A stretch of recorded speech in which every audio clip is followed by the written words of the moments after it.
All right. Hello, everybody, and peace of Christ to all of you.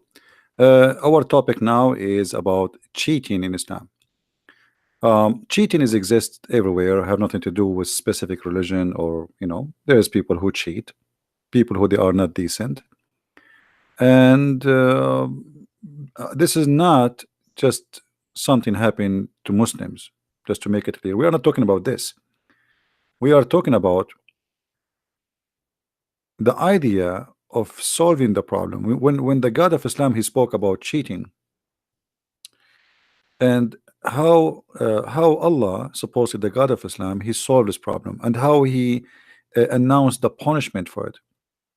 You see, if you go in the Bible, you will see that there is a severe punishment for a man who is married, or a woman who is married, or even if they are singles and they did commit adultery.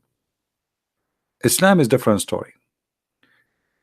In one side, or one hand, Islam pretend that it is against adultery, but in the same time Islam legalized adultery, and we mentioned that many times before. If you remember the hadith where Muhammad, he says any Muslim man and women, they like to share bed together, they can do that for 3 days 3 nights. 3 days 3 nights.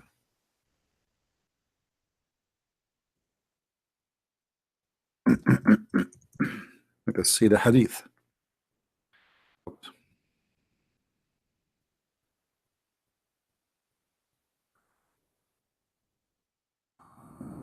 All right. My keyboard is not a friendly Arabic keyboard. So Muhammad, he says if a man and a woman agree for sexual relationship, not temporary marriage, obviously this is sexual relationship for muta. Even here they use the word muta. Muta is a sexual joy. This is what muta is.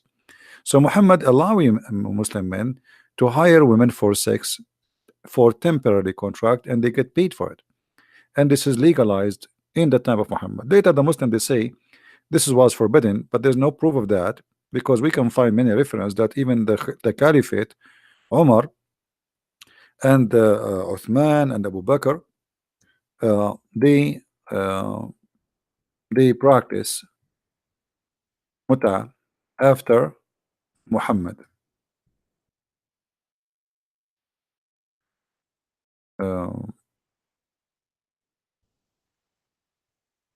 As you see here, we ourselves, we had been benefiting ourselves from the temporary marriage. By the way, it doesn't say temporary marriage, this is fast translation from the muta, which is sexual relationship temporarily. You hire a woman, you pay her for sex in the lifetime of the Prophet, and then in the lifetime of Abu Bakr and Umar. So here we go, we have many caliphate come, and including Uthman for sure, and yet the Muslims practicing muta. So Islam always claimed that it is against adultery, but the fact Islam legalized adultery. But what you don't know, that Islam legalized cheating. According to the Quran, in order for you as a husband, or you as a woman, by the way, the woman, she cannot do anything to her husband. I mean, that's it. You find him sleeping with different women, because even if you bring 4 women, they are witnesses. Their witnessing is not allowed in Islam. You have to bring 4 men. 4 men. You can go and read the interpretation for this verse. Just I'm showing you in front of you. They have to be 4 witnesses. They are men, not women. Even if there's 1 million women, they saw a man having sex with other women, their witnessing is not accepted. The witness of a woman in Islam is not accepted for any capital punishment. The only thing they are allowed to witness for is a contract for money, and there have to be 1 man and 2 women, which means in the case of money, 2 witnesses allowed, but it have to be at least 1 man and 2 women. They agree that they are good women to be witnesses, because Islam consider women half a brain. Here you notice that if somebody committed adultery, You find a woman, she is committing adultery. Now you want to prove that she is adulteress. How you can prove it? You have to bring 4 witnesses, and this is for the case of any kind of adultery. In this case here in front of us, speaking about women, they are lesbian, where women they should be jailed until they die. But if 2 men have sex together here, you just beat them with sandals, you don't kill them. But later those are supposedly, according to Muslims, abrogated, but we cannot find the abrogated verses for them. But however, the Muslims accept that the 4 witnesses is valid, and this is what you should do in order to have proof of adultery. But how you can prove adultery in Islam? First of all, what if your wife, she like to sleep around, and you notice that, and you know that? A man, he came to the Prophet and he said to him, my wife does not object anyone to touch her. Touch her here is not about touching, it's about they sleep with her. The Prophet said to him, divorce her if you wish. He said, I'm afraid I will miss her. He said, then stay with her as much as you need to. But the fact, he did not say that. He said, enjoy her the same as the rest.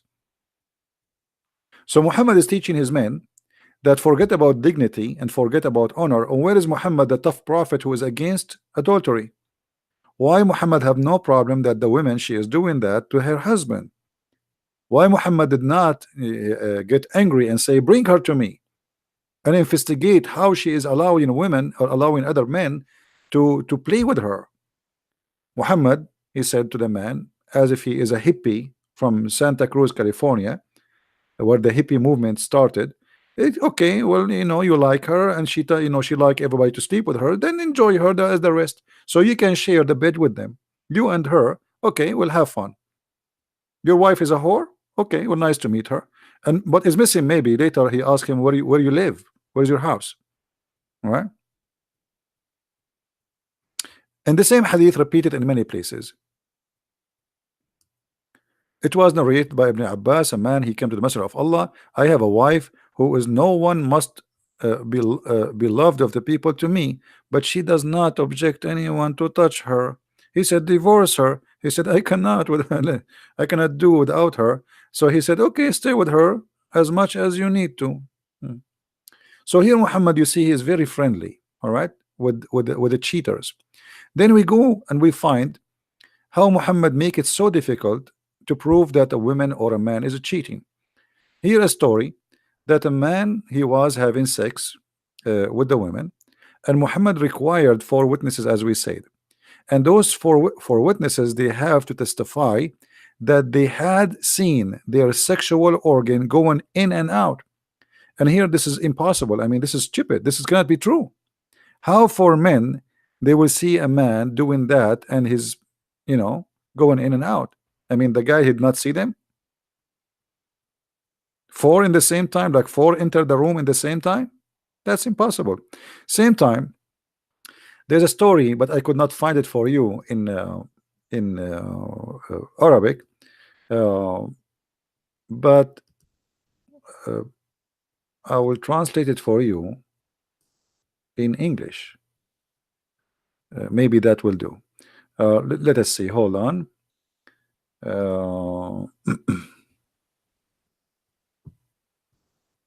Where is the hadith?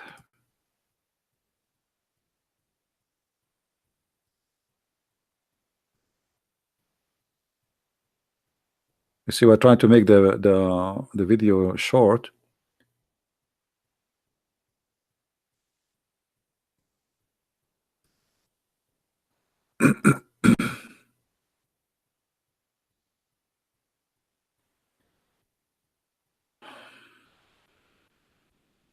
Okay, I will translate the hadith into English because I could not really find you the hadith. I mean, from Arabic. I will use Google translation.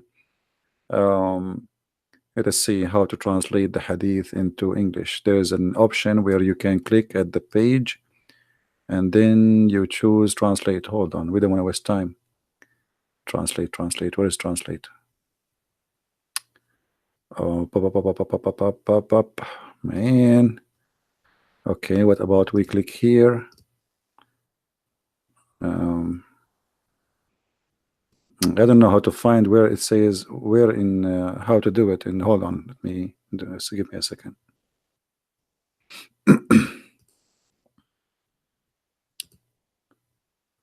Where is the translation option? Why the translation is not open now? Translate, translate, translate. Where is translate? Hmm, that's weird.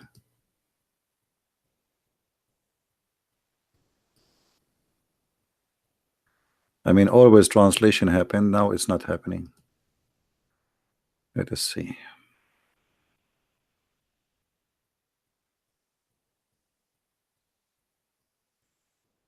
For some reason, it's not working. I just did for the other page, it work. Maybe in this page will not work. Hmm, let's see. Give me a second.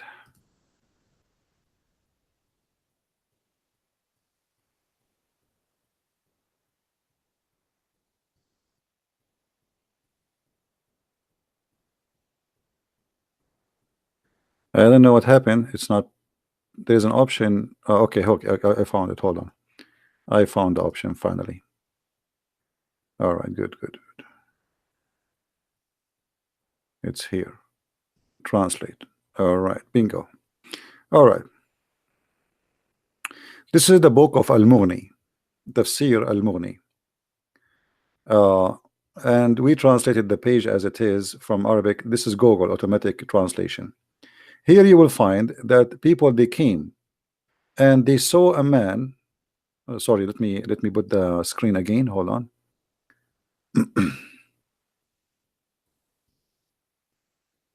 All right. So we translated the page. Here you will see that people, they came and they found a man having sex with a woman. So the problem is there's a three witnesses, but look what happened. Uh, the man, he came, the witnesses, they came and they said uh, to the caliphate,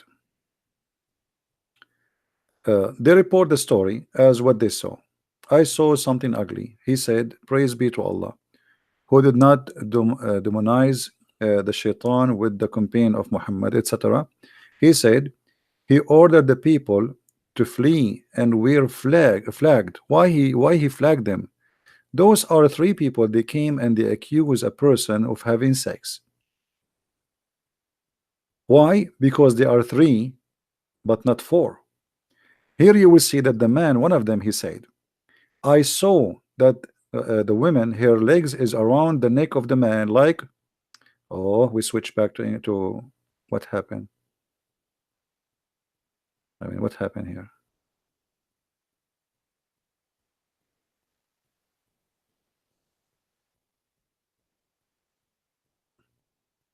They changed the I don't know what's happening with this page. Hold on.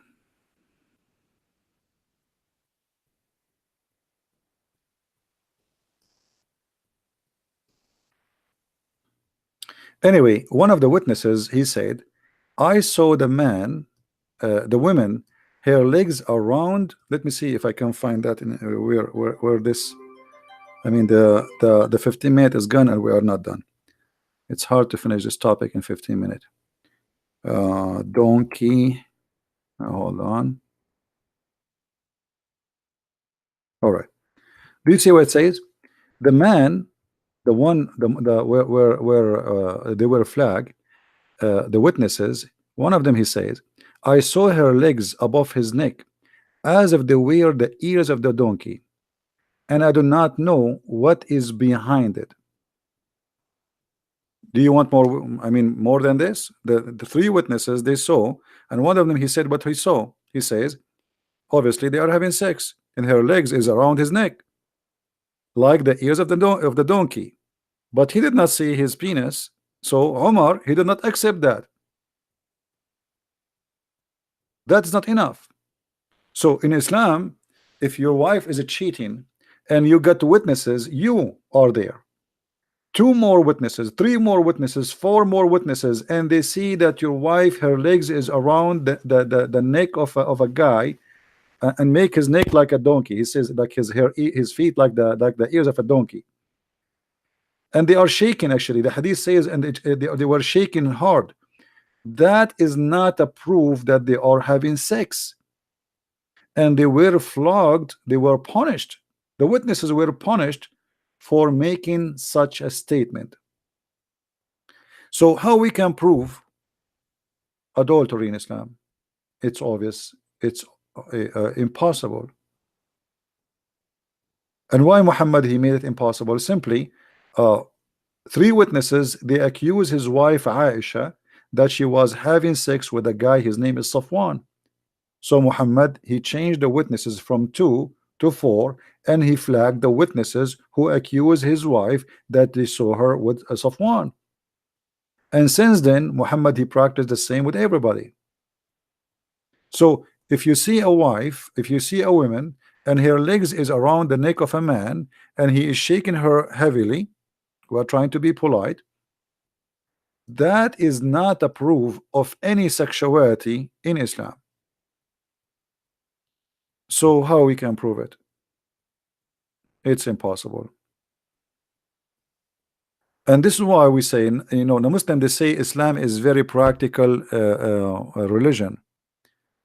Islam is not a practical. Islam is fake. Islam is you know, is deceiving. This is why Muhammad he said in one of the hadith that he is forbidding men from going to their houses at night.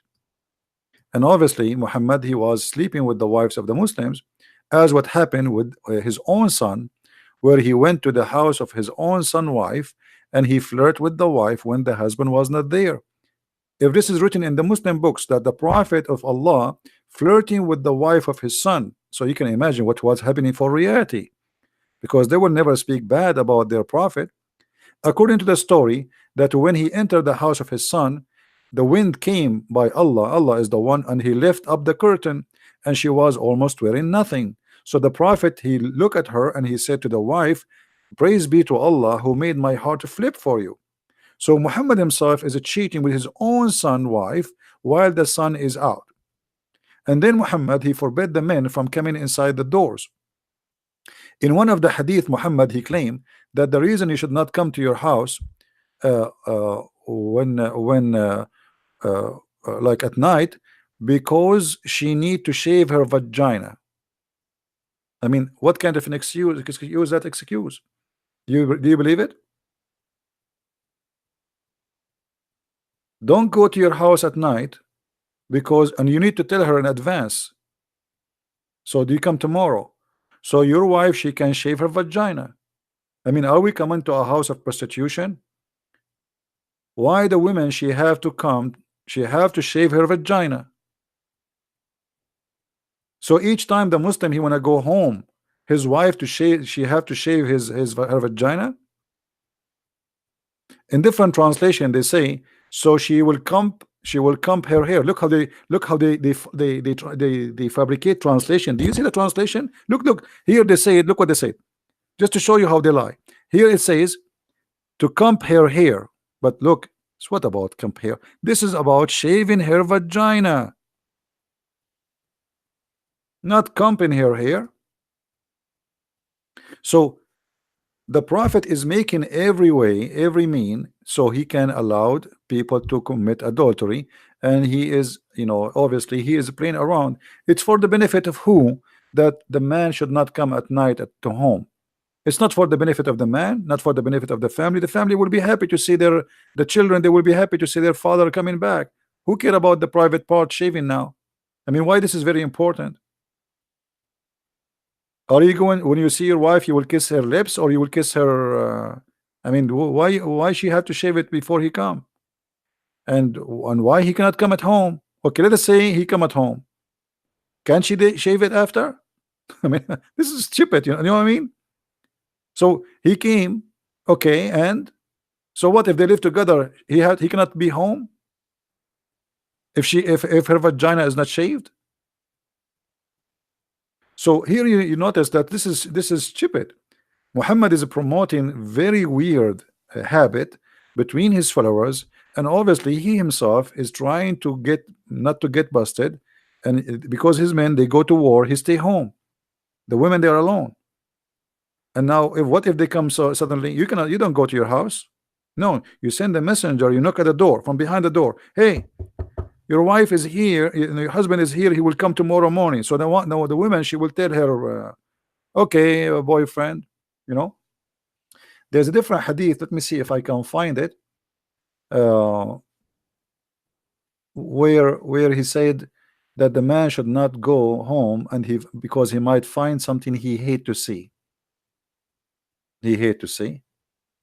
I mean, and not only that, Muhammad, in order to avoid bigger problem, he claimed that a Muslim woman she can be pregnant for many years. This is Islam questions and answer. This is an Islamic official website, as you see. And the long this is a translation for the Arabic, by the way. This is the article not in English. I use the Google translation. So here the question is, how long the women period to be pregnant? I mean, for how long? 6 months, 9 months? No. Look here, the answer. There is the bent in the Islamic school. So there is Islamic schools. According to Islamic schools, read with me carefully. The maximum length of pregnancy is usual period, which is 9 months by the owner of the doctrine. Okay, this is number one. Number two, the maximum etc. is 1 year. The maximum is 2 years. The maximum is 3 years. The maximum is 5 years in the Shafi'i. This is all the Islamic Sunni school. Those are Sunni, not Shia. 5 years. And then Imam Malik, the Maliki, the Muslim Sunni, they are four major sect, we can say. So for a Shafi'i and Hanbali, your wife, she can deliver a child after you divorce her 5 years. I mean, imagine you divorce your wife, or let us say you go away to different country. You immigrate to America, you cannot bring your wife. And now your wife, she call you after 4 years or 5 years, and she say, hey, I got you a son. He cannot say this is not my son. If he is from the Islamic Shafi'i sect or Hanbali, he have to agree. All right, because it says here 4 years and the Maliki 5 years. Okay, and then here other school it says 6 years, and then other school says 7 years. And then I mean and then the number keep going until it says 10 years. All right, so here you will see the whole article talking about all those reference and all about why it is 10 years and 4 years and 6 years and etc. So how in the world we can prove adultery? We have to bring 4 witnesses if she is having sex, and if the woman she deliver a baby later, even if the husband he die after 3 years, still she can be delivering a baby and nobody can accuse her of being cheating. So what kind of religion this religion is? There's a woman in Sudan, she was accused of adultery, and the lawyer, he is very well educated. In the court of the Sharia, he said, well, according to the sect, according to our sect, according to our religion, the woman she can be she can deliver baby from her husband even after many years after his death. She is a widow, so you cannot accuse her of being adulterous. You have no witnesses, you have no proof, and the only thing against her that she deliver a baby. But as you see, that a woman she can be still carrying a baby from the same man who died 7 years ago. So when we talk about Islam, we are talking about something crazy and something beyond imagination, nothing logical, and this is what they call Islam. Imagine you divorce your wife 4 years ago, 5 years ago, 7 years ago, 10 years ago, and then she call you and she say, I have a son from you. Imagine you go, your wife, she live in Indonesia and you live in Australia, and you never saw her for 7 years, yet she can still claim that this is your son. So Muhammad, he made it cheating legal and proving of a cheating impossible. And you can get away with the cheating very easy. So I believe strongly Muslim, they claim that Islam is a very strict. Islam is very hippie. It is literally a hippie. You can have sex with 4 and you can divorce them and get brand new wives every day if you want. There's no limit. There's no limit. But you cannot have more than 4 in the same time. That's it. But you can divorce the same 4. You can divorce them and you can marry 4 now. You can divorce them after 15 minutes and marry new 4 after 15 minutes. As long as you have money, you can afford it. There's no limit. It's a hippie religion. And then all kind of relationship is accepted. So how we can believe that Islam is a religion and Islam teaching good ethic if Muhammad himself was a cheater? I'm not going to keep the video longer because we are trying to keep it short. Please don't forget to download the video and share it with your friends. Thank you very much for being here. And if you like to learn more, don't forget you can get my books from Amazon, and we have them in all languages. Please tell your friends about our books. And like lately we have our Spanish book published for those who speak Spanish, and we have the books in German, Swedish, French. So please search for Christian Prince in Amazon, depend in your country, and you will find the list of my books in Amazon. So thank you very much for being here, and I hope we share with you good information for today. Until we see you tomorrow, good evening everyone, and good morning for those who they are in Asia. Christ is Lord, Islam is false, and see you soon again. Bye-bye. Thank you.